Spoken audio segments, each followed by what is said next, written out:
기도하시겠습니다. 사랑이 많으신 하나님 아버지 감사합니다. 하나님께서 저희들을 지극히 사랑하셔서 이렇게 거룩한 주일 거룩한 전에 모여 신령과 진정으로 예배드리는 가운데 귀한 말씀을 주셨습니다.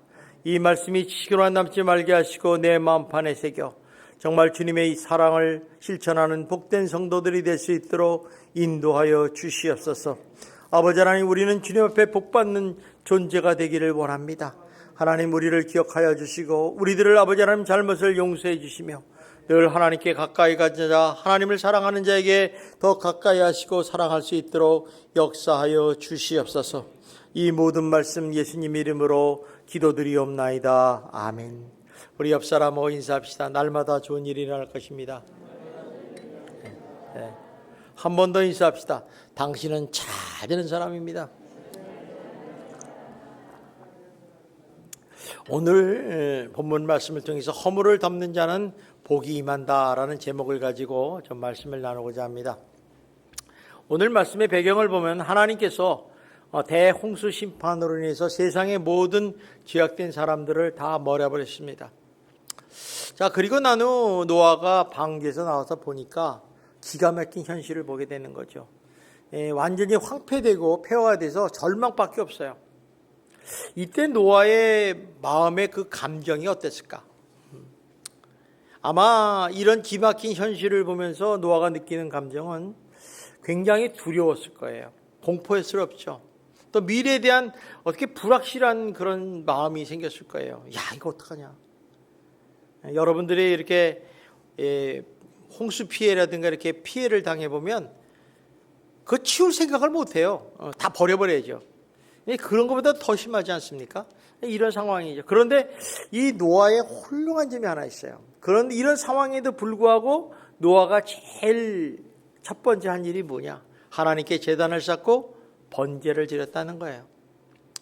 저는 이걸 보면서 이런 생각을 합니다. 우리 예수 믿는 사람들이 무엇보다도 어떤 상황에서도 정말 이렇게 기가 막힌 현실 속에서도 하나님을 향해서 제단을 쌓고 예배를 드리는 삶이 최우선이 돼야 되겠다.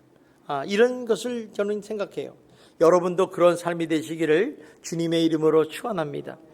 자, 이 노아가 그런 상황에서 하나님께 번제를 드리고 예배를 드렸더니 하나님의 놀라운 역사가 일어나는 거예요. 그로 인해서 하나님께 노아에게 두 가지 약속과 복을 주시는 거예요. 하나는 뭐냐면 창세기 1장 28절에 보면 창조 때 주신 복이 있어요. 그것을 회복시켜 주겠다는 거예요. 다른 거 아니라 생육하고 번성하라, 또 땅에 충만하라는 거예요. 이 약속을 주시며 동시에 이 동물들에게 너희들이 해를 당하지 않겠다고 말씀하시면서 너희들이 육체를 위해서 이 동물을 음식을 먹을 수 있게 해준다, 이런 얘기예요. 그 전까지만 해도 채식만 했던 사람들이 이 사람들입니다. 더군다나 그들의 마음에 하나님이 그들이 이 상황을 보고 두려워하고 공포하는 마음을 보시고 그들에게 두려워하지 않는 안심의 복을 주셨다는 거죠. 우리가 인생을 살아가면서 여러 가지 복이 있지만은 내 마음이 편안하다, 두려움이 없다, 안심된다는 건 엄청난 큰 축복입니다. 이렇게 주시는 이유가 있어요. 하나는 뭐냐면 노아가 이런 두려움과 공포와 절망에서 벗어나서 이제 하나님과 함께 새로운 미래에 대해서 설계를 하고 새롭게 시작하자는 이런 것 때문에 하나님이 주신 것입니다. 자, 그러니까 노아와 노아의 가족은 어떻게 되겠어요? 마음이 점점 가라앉죠. 두려움과 공포에서 벗어나서 서서히 치유되기 시작합니다. 그리고 노아는 하나님의 약속의 말을 믿었어요. 그리고 그 사람은 새로운 꿈을 가지고 새롭게 시작하기 시작했다는 것입니다. 그리고 난 다음에 일어난 이야기가 바로 오늘의 본문 말씀입니다. 오늘 이 본문 말씀을 보면서 별거 아닌 사건 같지만 여기서 두 가지를 여러분이 관심 있게 보십시오. 첫 번째는 노아의 잘못, 두 번째는 노아의 세 아들 셈, 함, 야벳의 아들 중에 함의 행동에 대해서 좀 유심히 보면 됩니다. 이 말씀을 통해서 하나님 말씀을 통해서 하나님이 주시기로 한 메시지, 핵심 포인트가 뭐냐, 이거를 여러분 발견하시고 또 깨달으셔서 여러분의 정말 지혜를 갖고 인생을 승리하는 복된 인생이 되시기를 주님의 이름으로 축원합니다. 첫 번째 주시는 핵심 메시지가 뭐냐? 죄는 심판으로만 해결되지 못한다는 거예요. 우리가 일반적으로 세상 사람들은 죄를 졌다 그러면 심판을 받고 벌을 받고 대가를 치르면 그 죄가 다 사라졌다 이렇게 생각을 해요. 그런데 놀라운 것은 하나님 나라에서는 아무리 대가를 치르고 벌을 받고 그래도 그 죄가 전혀 지워지지 않는다는 것입니다. 우리가 굉장히 착각을 하고 있다는 거예요. 마치 우리가 썩은 나무가 있으면 밑둥이를 잘라버리지 않습니까? 아, 저거 썩었다. 그렇지만 죄의 뿌리는 여전히 땅속에 있다는 거죠. 그래서 어느 날 보면 싹이 싹 올라오는 걸 볼 수 있어요. 마치 이렇게 노아의 대홍수의 심판이 일어났으니까 세상에 악한 죄를 지었던 모든 사람은 다 죽었어요. 그러니까 죄의 형태는 사라졌지만 여전히 죄는 존재하고 있다는 사실입니다. 이를 좀 알기 위해서 우리가 창세기 6장 5절을 한번 보겠습니다. 우리 6장 5절을 한번 찾아봅시다. 자, 우리 한번 같이 읽어보겠습니다. 시작. 여호와께서 사람의 죄악이 세상에 가득함과 그의 마음으로 생각하는 모든 계획이 항상 악할 뿐입니다. 자, 무슨 얘기예요? 세상이 가득 찼다, 죄악이. 그래서 하나님이 굉장히 절망하고 실망하시고 분노하세요. 하나님은 죄를 굉장히 싫어하시는 분이거든요. 여러분 하나님께 맞고 싶으면 죄를 많이 지세요. 그게 싫어하시니까 하나님이 노아를 통해서 방주를 만들게 하시고 불로 심판을 해버렸어요. 그 결과 세상에 죄악된 모든 사람들이 다 죽어버렸어요. 우리는 여기까지 알아요. 그런데 우리가 한 걸음 더 나가보면 노아와 그 가족이 살았다는 걸 알아요. 그들은 인간이에요. 그들의 인간의 죄성이 여전히 남아있다는 거죠. 참 이런 걸 볼 때 인간의 그런 근본적인 죄의 문제는 전혀 해결되지 않았다는 것을 볼 수가 있습니다. 이를 통해서 우리가 깨달아지는 것은 죄라는 것은 벌을 받거나 심판을 받는다고 없어지는 게 아니라 십자가를 통해서만이 해결될 수 있다고 성경은 분명히 말씀하고 있습니다. 그래서 예수님이 이 땅에 오신 거예요. 예수님이 왜 오셨어요? 우리 뭐 잘되고 복 주려고 하셔서 아니에요. 내가 너희를 위해서 십자가에 죽으심으로 그 보혈의 피로 너희를 용서하고 해방시키겠다는 거예요. 가장 큰 복이죠. 따라서 우리 십자가의 보혈만이 이 문제를 해결했다고 성경은 분명하게 말씀하고 있다는 것입니다. 그러므로 여러분 우리가 보혈만이 십자가만이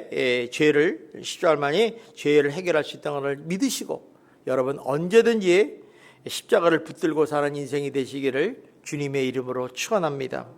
자, 우리 한번 18절을 우리 한번 다 같이 보겠습니다. 자, 18절 같이 읽읍시다. 시작.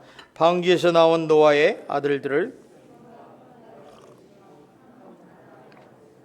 자, 보니까 함은 가나안의 아버지라고 그랬어요.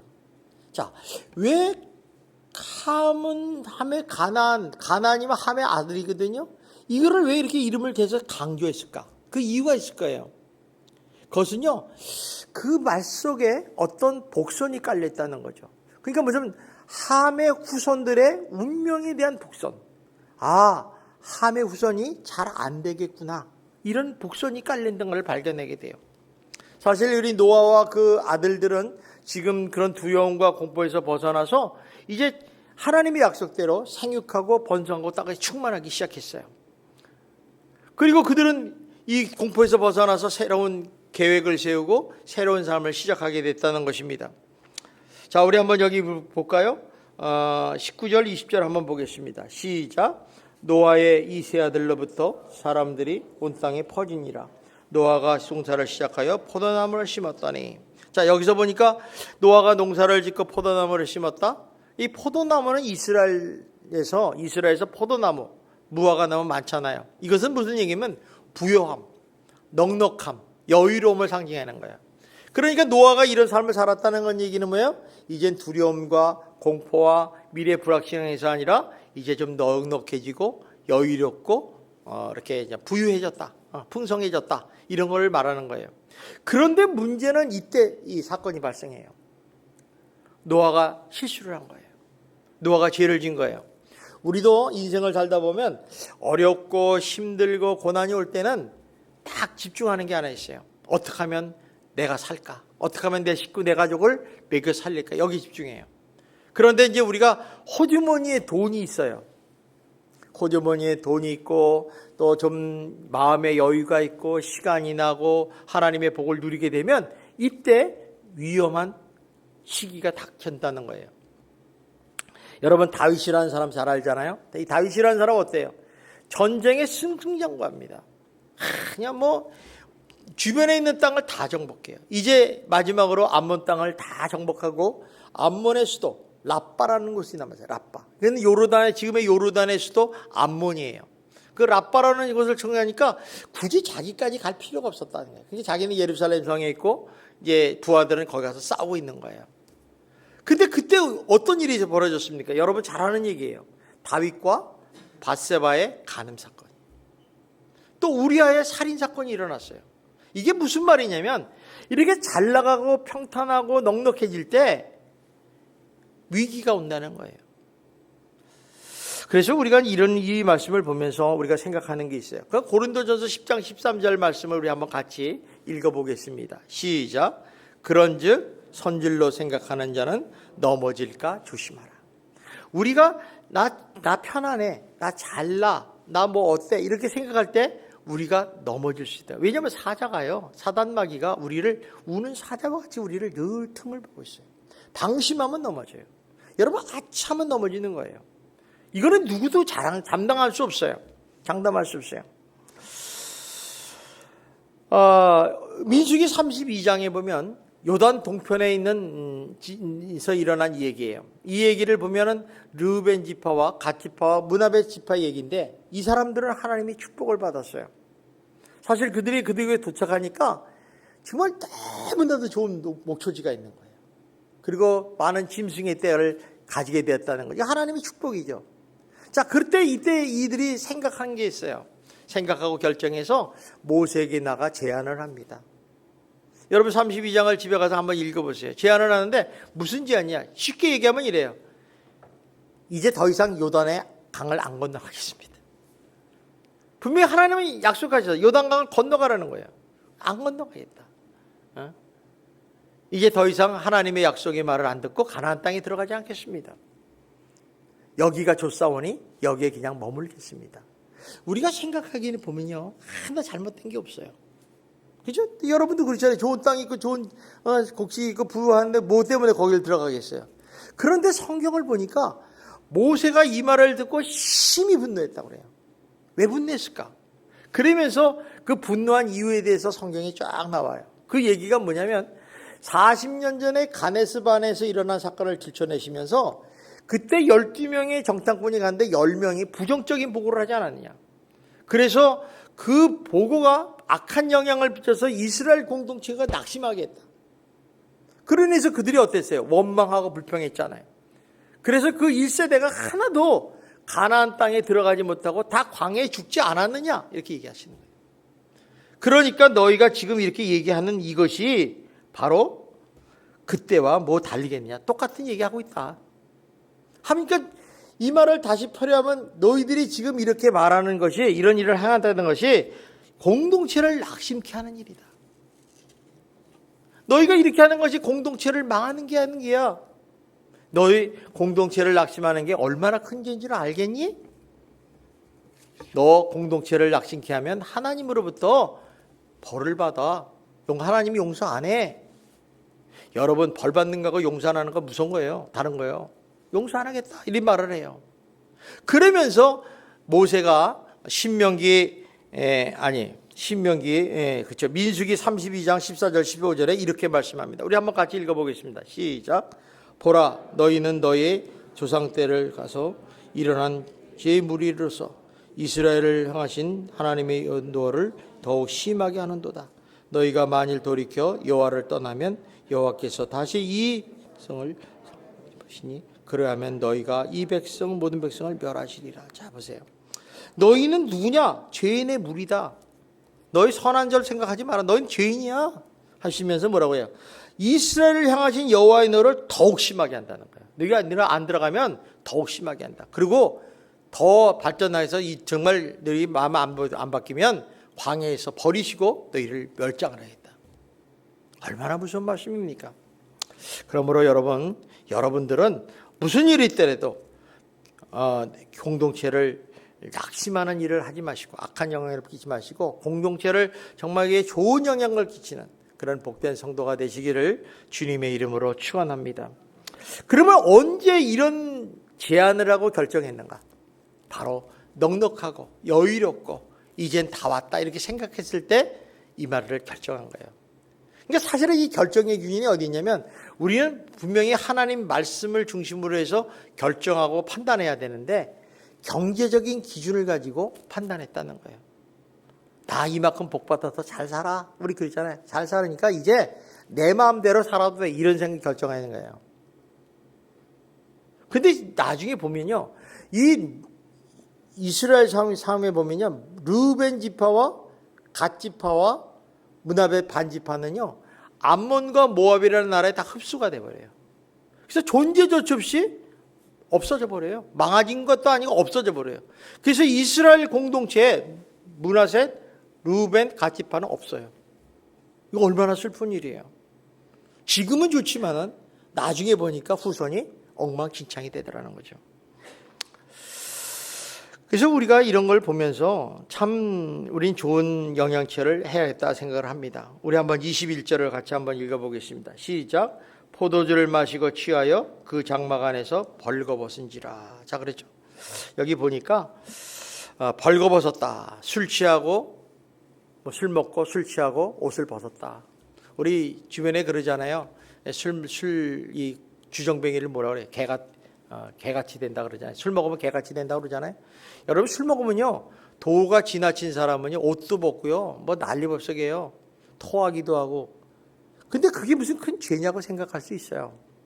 그런데 이 본문을 자세히 깊이 보면요. 여러분 성경을 볼 때 뚫어지게 보세요. 그래서 뚫어져서 이 뒷장까지 볼 수 있어야 돼. 그러면 그 속에 함축된 의미가 있어. 아, 이게 이런 사건만이 그냥 겉으로 본 사건이고 그 안에는 단순 사건이 아니라는 걸 알 수 있어요. 그래서 이제 여러분이 히브리어를 배워야 된다는 건데 그거 배우려면 머리털 터져요. 배우지 마세요.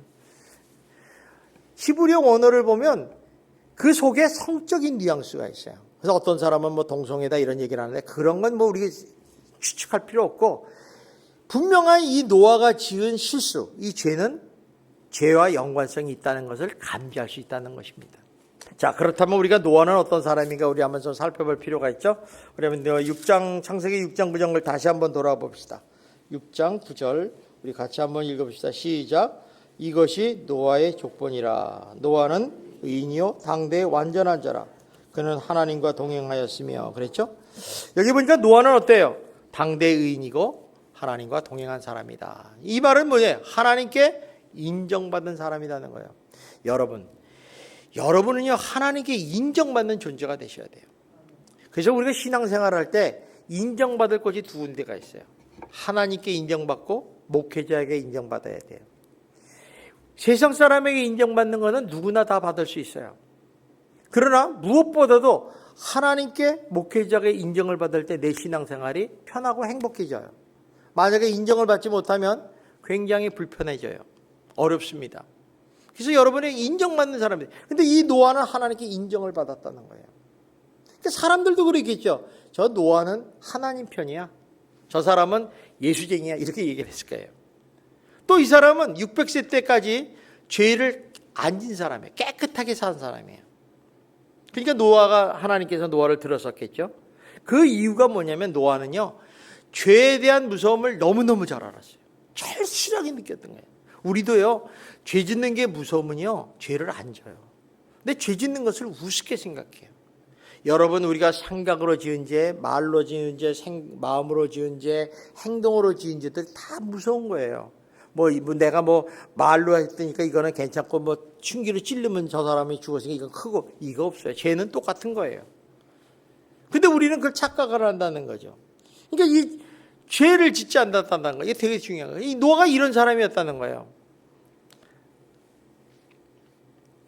자, 그런데 이제 이 노아가 이제 방주에 나오네 세월이 흐르고 긴장이 풀리고 또 삶이 좀 넉넉해지고 부유함이 일어나니까 이 사람이 노아에 걸맞지 않는 행동을 한 거예요. 포도주를 마시고 술 취하고 벌거벗고 수치를 한 거예요. 죄를 진 거예요.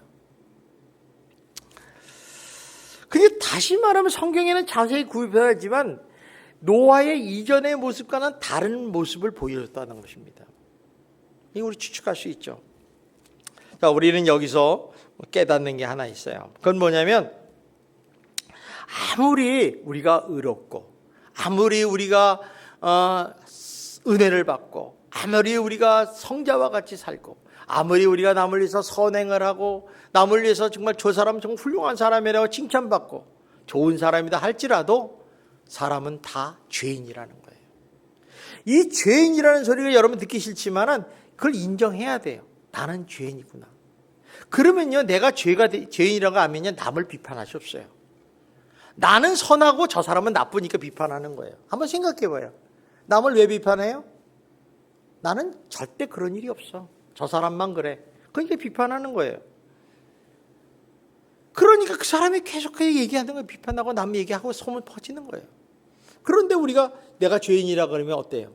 남을 비판할 수 없어요. 왜? 그 사람 비판하기 전에 내 자신을 돌아보니까 나는 더 죽일 놈이야. 그죠?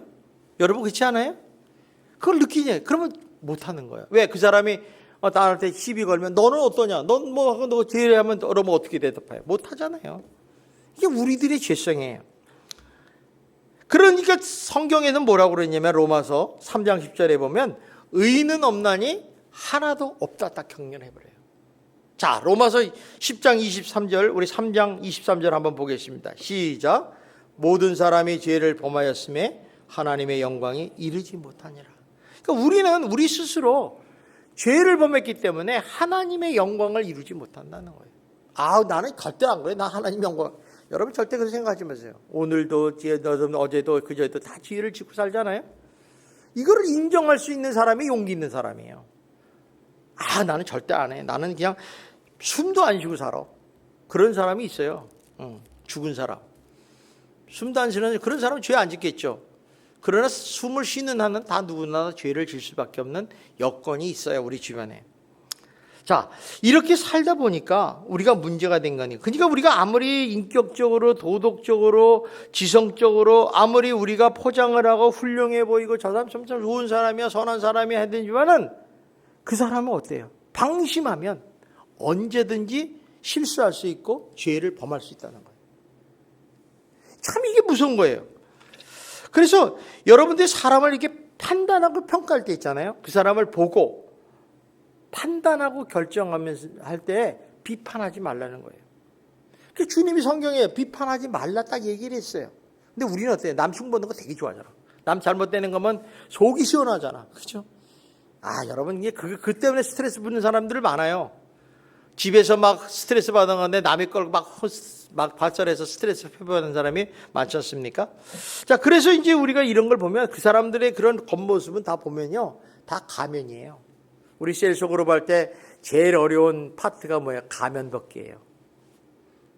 사실 가면을 벗으면요, 굉장히 자유로워지고 행복해질 수 있어요. 그런데 가면을 딱 걷어요. 왜냐면 어느 선까지는 딱 여는데 그 이상은 들어오지 못해요. 그러니까 항상 좋은 말로 어물쩍 넘어가요.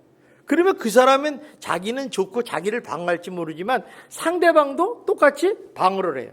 이 사람한테는 내 마음을 열 필요가 없다. 요만큼만 해요. 그럼 결국은 어떻게 되냐면 자기는 물 위에 기름처럼 떠버려요. 이런 사람들이 하나님 앞에 자기의 가면을 벗을 것인가? 안 벗어요. 그냥 필요한 것만 구할 뿐이지 안 벗는다는 거예요. 이게 우리들의 약점이에요. 여러분 그러시면 안 돼요. 우리가 하나님 앞에도 문을 활짝 열어야 되지만 우리 사랑하는 존재들 앞에도 문을 열어야 돼요. 그게 흉이 아니에요. 내가 잘못했으면 잘못했다고 시인하고 내가 이렇게 생각하는데 이것 좀 잘못했구나 얘기하는 게 어른이에요. 그런데 우린 그렇게 생각하지 않는다는 거죠. 이게 사람을 함부로 판단하면 안 돼요. 이 사람. 그래서 저도 목회를 하면서 느끼는 건 뭐냐면 우리 성도들은 알잖아요. 이 사람의 본심을 알아요. 이 사람의 중심을 알아요. 근데 이 사람이 실수를 하고 잘못을 해도 이해가 돼요. 그럴 수도 있겠다. 그러니까 그게 다 덮어지는 거죠. 그런데 그걸 모르면요, 왕짜증 나요. 저도 인간이 아니에요. 양짜증 나죠. 똑같은 것입니다. 이런 것이. 그래서 우리가 항상 이런 걸 조심해야 돼요. 그래서 삶의 내면과 겉이 다르다는 걸 여러분 항상 알아요. 그래서 우리 그러잖아요. 사람은 겉을 봐서는 몰라. 이런 경험을 갖게 되는 거죠. 예수님께서도 성경에 보면 여자를 보고 음욕을 품는 자마다 가늠하는 자라 말씀했어요. 왜 그래요? 그 음욕을 품은 걸 누가 알아요? 아무도 몰라요. 여러분 옆 사람 한번 보세요. 저 사람이 음욕을 품었는지 아무도 몰라요. 그러다 하나님 아신다는 거예요. 그건 뭐냐면 우리 내면에 죄의 강이 흐르고 있다는 거예요. 언제든지 시간만 있으면 죄를 범할 수 있다는 것입니다. 자, 두 번째 우리에게 주는 이런 교훈 중에 하나가 뭐냐면 죄를 짓는 것은 우리 노력이나 죄를 씻는 것은 우리 노력이나 의지나 뭐 선한 행동을 통해서 씻는 것이 아니라 십자가로 예수님 앞으로 나가야 된다는 거예요. 여러분 죄를 씻는 건 십자가의 보혈에는 씻을 방법이 없어요. 우리가 아무리 뭐 선을 행한다 그러잖아요. 여러분 선을 행하는 게 어디에 기준을 해서 선을 해요? 하나님이 선이 아니다면 아닌 거예요. 그러니까 십자가로 나가지 않으면 십자가의 보혈 아니면 이 죄를 씻을 수 있는 길이 없다는 것입니다. 그래서 성경이 뭐라고 해요? 너 행복하고 싶냐? 회개 자리 나오라는 거예요. 기도의 자리 나오라는 거예요. 날마다 나오라는 거예요. 왜? 우리가 죄를 지니까. 여러분 하루를 살아가는데 우리가 마음으로 생각으로 입술로 행동으로 죄 안 짓는 사람이 있어요? 다 있잖아요. 여러분 한 달 전에 지었던 죄들을 여러분 기억하십니까? 몰라요. 굵직한 건 기억해요. 나 가느다란 건 기억 못해요. 근데 가느다란 것도 죄고 굵은 것도 죄예요. 그거를 회개를 안 하고 나면 하나님은 뭐 자비로우시고 사랑스럽고 공의로우신 분이니까 다 하나님 용서해 주세요. 아시죠? 하고 넘어간다고도 하나님은 뭐라고 그래요? 난 몰라. 그럼 끝나는 거예요. 우리가 착각 속에 사는 거예요. 하나님 앞에 미주알 코주알 죄를 자백하면 하나님은 의롭고 미쁘시사 그 죄를 깨끗하게 덮어주신다고 그랬어요. 이거 하나님 약속이에요. 그래서 여러분들에게 회개 자리 나오는 복이 있다. 너의 기도하면 복이 있다 하는 거예요. 목사님이 기도하라니까 목사님 우리들 피곤하게 한다고 나 시간도 없고 밥도 없고 피곤하고 바쁜데 그런다고 그러지 말아요. 다 하나님은 여러분을 위해서 복되게 하시기 위함이라는 것입니다. 여러분 항상 여러분 회개 자리를 놓치지 마시고 나오시고 기도하는 성도가 되시기를 주님의 이름으로 축원합니다. 그렇다면 우리 르우벤과 갓과 문하베 반지스바가 언제 무엇을 보고 이런 상황을 하겠느냐? 바로 하나님의 말씀에 대한 경제적인 기준을 보고 선택했다는 거죠. 그러니까 이런 경제적인 기준을 하다 보니까 실수를 하는 거예요. 그러므로 여러분 성도들은 항상 하나님 말씀, 예수님 말씀을 붙잡아 살아요. 말씀 중심으로 살고 예배 중심으로 살아갈 때 여러분이 복된 길로 나갈 수 있는 삶이 열릴 줄 믿습니다. 자, 그런데 우리가 우리 자신에게 가장 위험한 때가 어떠느냐? 많음이 있을 때, 많음. 시간이 많고 또 물질이 많고 여유가 많고 생각이 많을 때 문제가 생겨요. 하나님은 그를 아시잖아요. 그럴 때 우리들에게 주시는 하나님의 좀 이렇게 뭐랄까 사인이 있어요. 고난이 온다든가 또 아니면 광야로 내보내세요. 여러분 광야를 보낸다 고난이 올 때 여러분 하나님을 원망하지 마세요. 하나님은 우리를 결국 복을 주시려고 그러거든요. 잘 되기를 원하신다. 왜? 아버지니까. 그러니까 우리가 광야를 보냈다. 광야 그러면 뭐라고 생각해요? 광야는요 우리 힘으로 할 수 있는 것이 아니에요. 아무것도 없어요. 정말 허허 벌판 모래사장이에요. 제가 이스라엘 성지순례 갈 때 가장 가보고 싶은 게 광야였어요. 여러분 안 가보신 분들은 꼭 광야 가보세요. 어떤 분들은 성지순례 가는데 광야를 안 가고 무슨 뭐 예루살렘이 그거 별 일 없어요.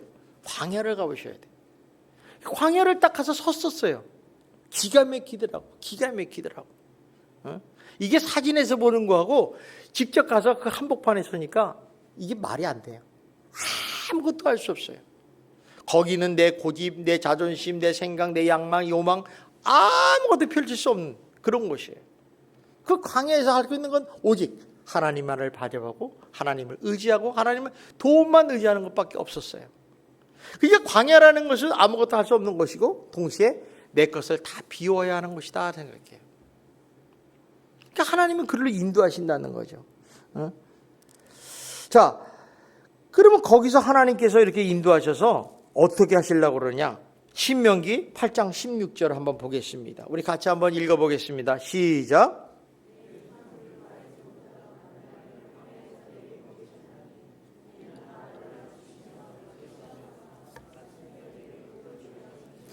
봐. 너를 낮추신다. 낮춘다는 게 뭐예요? 하나님의 말씀을 잘 순종한다는 거예요.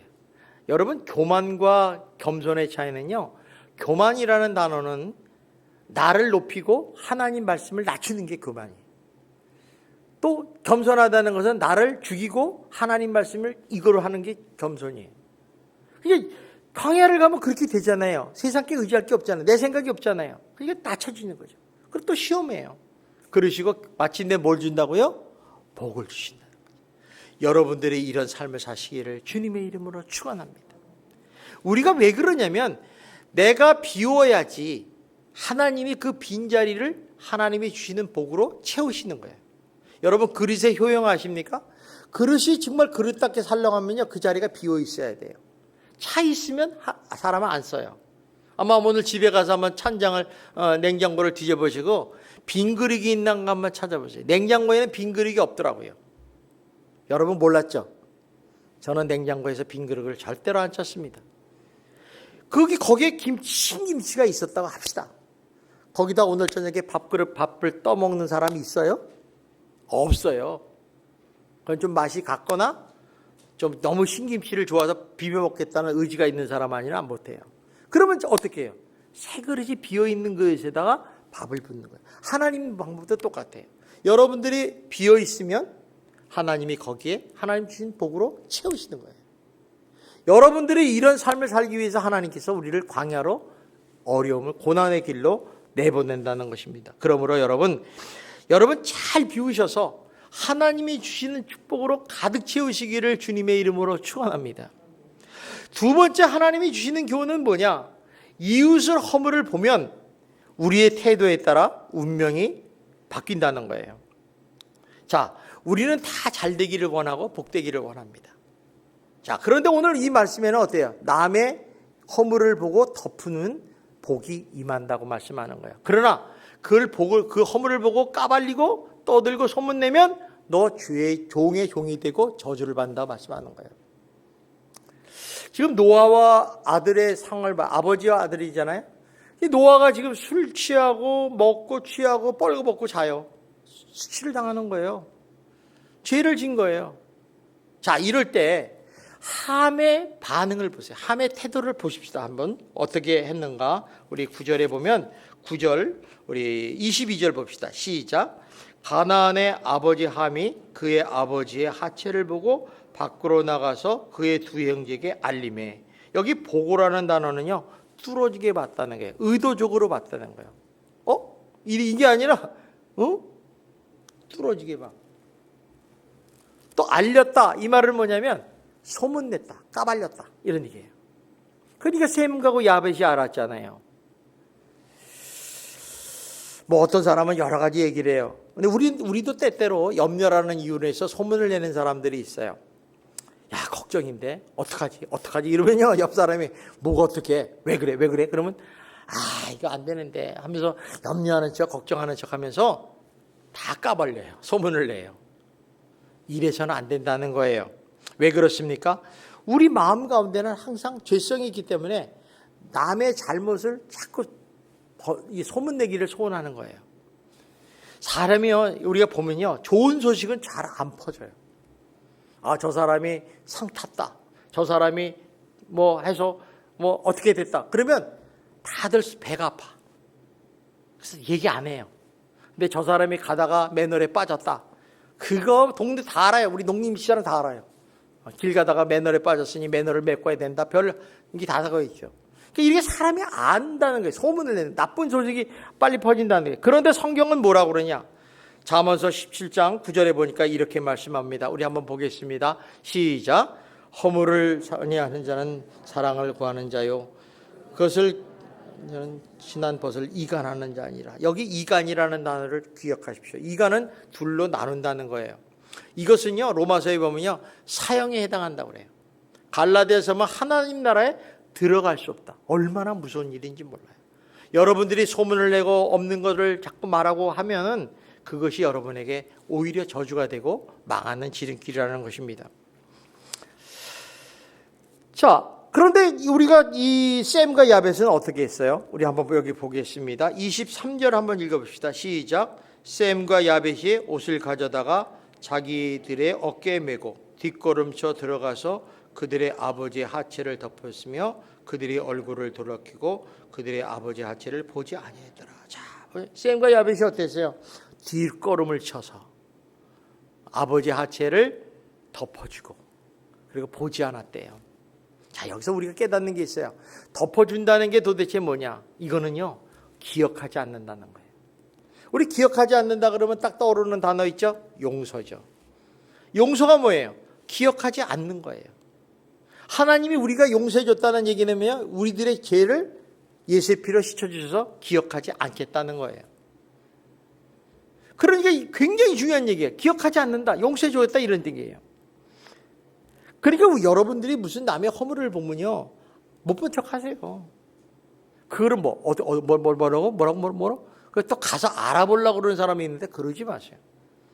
남의 허물을 덮어주는 사람이 바로 예수 믿는 사람들이에요. 그렇기 때문에 우리가 어떤 것을 자꾸 기억하고 자꾸 말하고 반복해서 소문을 내고 이러면요, 그 사람의 마음은요, 그 상대방을 위해서 용서함이 없었다는 거예요. 자꾸 그 감정이 계속 있고 섭섭하다는 거죠.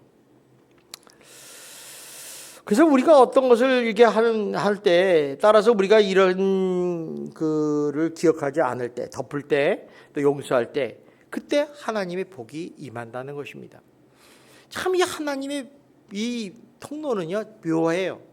그래서 여러분들도 항상 이렇게 우리가 남이 허물을 하고 실수할 때 덮을 줄 아는 은혜를 받으세요.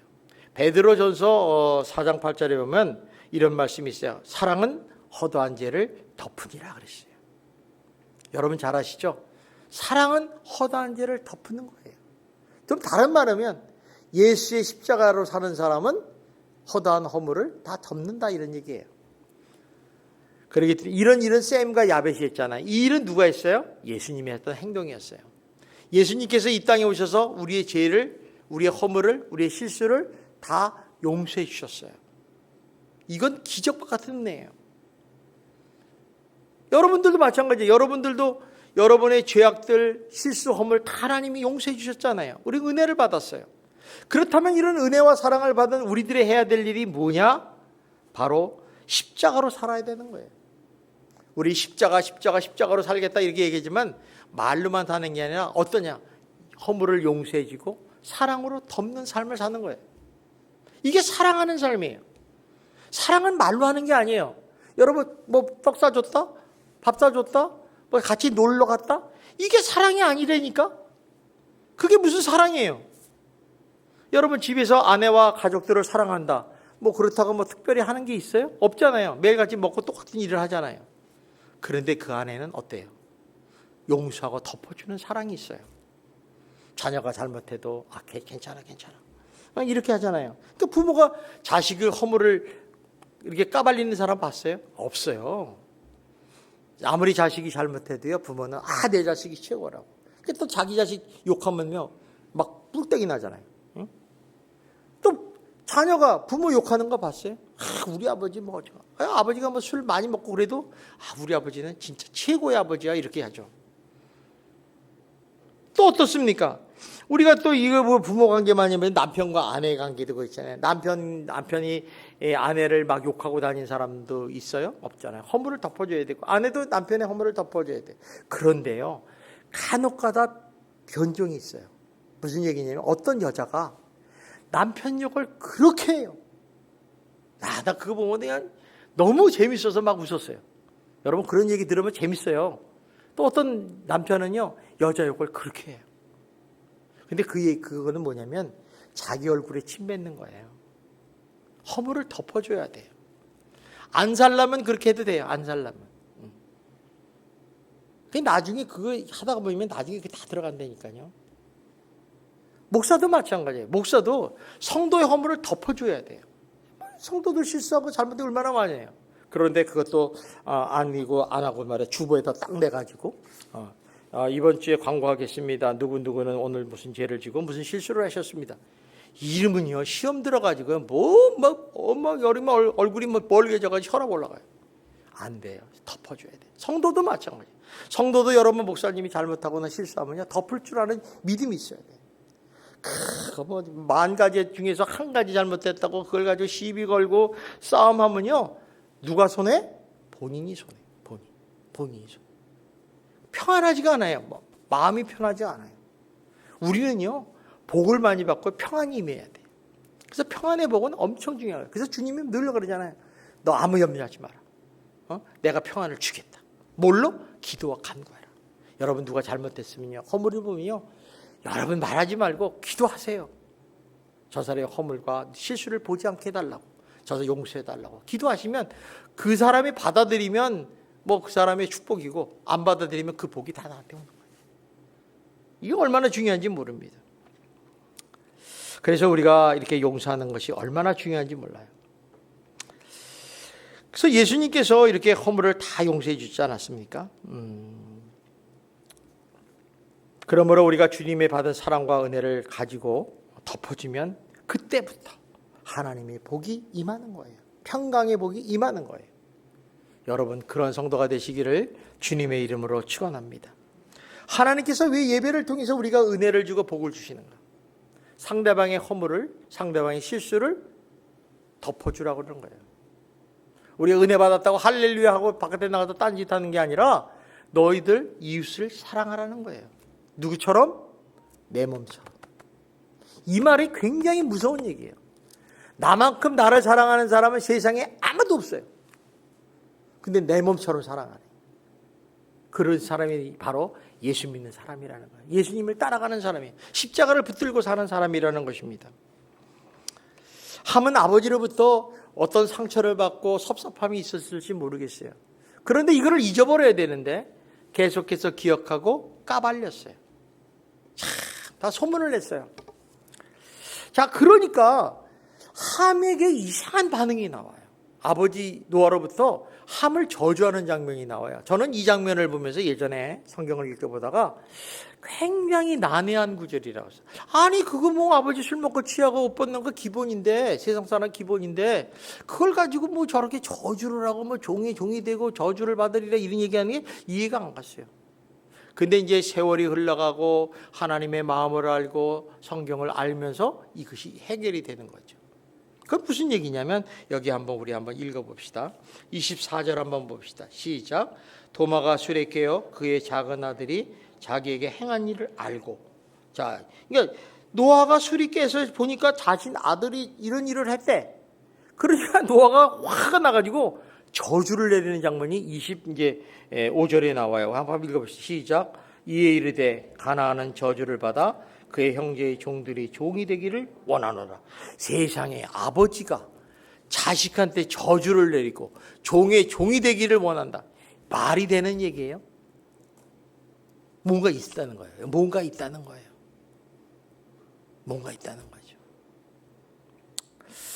참 함은 결과적으로 그렇게 됐어요. 역사적으로 봐도 함의 조선 후손들은 굉장히 힘들게 살고 있어요. 그러니까 이 말은 무슨 얘기냐면 너 용서하면 너에게 복이 임한다는 거예요. 그러나 까발리고 소문내고 그러면 너는 종이 되고 저주를 받는다. 얼마나 무서운 얘기인지 알아요. 자, 그렇다면 우리가 셈과 야벳은 어떤 축복을 받았는가? 우리 한번 봅시다. 우리 26절 27절 봅시다. 시작. 또 이르되 셈의 하나님 찬송하리로다. 가나안은 셈의 종이 되고 하나님의 아벨을 성대케 하리니 장막에 거하게 하시고 가나안은 그의 종이 되게 하시기를 원하노라 그랬어요. 자, 보세요. 우리가 상대방의 허물을 보면서 우리가 할 수 있는 일은 뭐예요? 사랑으로 덮어주는 거예요. 눈 감아주는 거예요. 용서하는 거예요. 이게 하나님 사랑하는 일이 하잖아요. 근데 지금 셈과 야벳은 일을 했어요. 하나님이 축복을 주십니다. 너 여호와의 장막에 찬송하는 사람이 되겠다. 우리가요 복 중에 최고의 복은요 하나님이 우리와 함께 하시고 우리가 그 안에 거하는 거예요. 또 야벳도 창대케 하는 축복을 줬어요. 얼마나 신났겠어요. 한 것도 별거 없는데. 그러니까 다시 말하면 이 말씀에서 주님 있으면 네가 이웃의 덮어주는 인생을 살라는 거예요. 쉽게 얘기하면 너 이웃의 허물이나 잘못을 보더라도 사랑하라 이런 얘기예요. 사랑하라는 거예요. 이게 너희가 복받는 길이라는 거예요. 여러분 복받기를 원하십니까? 그렇게 사세요. 안 받고 싶으면 하나 안 해도 돼요. 그렇기 때문에 우리가 이 복받는 길이 어떤 거를 아셔야 됩니다. 자, 그래서 이 아버지의 허물을 덮은 셈과 야백은 이런 복을 받았어요. 자, 그러면 언제 이 복을 덮어야 돼요? 우리가 남을 허물을 하고 실수하고, 이거는 바로 지금이어야 돼요. 우리에게 기회가 줄 때 하셔야 됩니다. 오늘 이 시간이 굉장히 중요해요. 우리가 내일은 장담할 수 있는 사람이 아무도 없어요. 내일 나 이렇게 했다. 그렇지 않아요. 제가 인생을 살다 보니까 우리 주변에 어저께 만났는데 내일 만났는데 그 사람 죽었다 그래요. 참 안타까워요. 그러면 뭐 어떻게 얘기를 할 수가 없어요. 그때 내가 용서해 줄 걸. 이런 후회할 때도 있다니까요. 그러니까 지금 덮어주세요. 덮어주고 용서하면 그것이 복된 길인 줄 믿습니다. 그래서 여러분들이 항상 오늘 말씀을 기억하시고, 당연히 성도라면 용서하고 사랑하고 덮어주는 게 당연한 거예요. 그렇다면 여러분 그렇게 할 때 여러분의 삶 속에서 하나님의 복이 임하시고, 그것이 여러분뿐만 아니라 여러분 후대까지 계속해서 이어나기를 주님의 이름으로 축원합니다. 기도하겠습니다. 사랑이 많으신 하나님 아버지 감사합니다. 하나님께서 저희들을 사랑하시고 인도하셔서 오늘 허물을 덮는 자는 복이 임한다고 했습니다. 정말 우리가 사랑을 실천하는 성도들이 되게 하시고, 우리 이웃의 허물과 실수를 덮음으로써 아버지의 복이 임하는 축복된 성도들과 그 후손이 될 수 있도록 인도하여 주시옵소서. 예수님 이름으로 기도드리옵나이다. 아멘.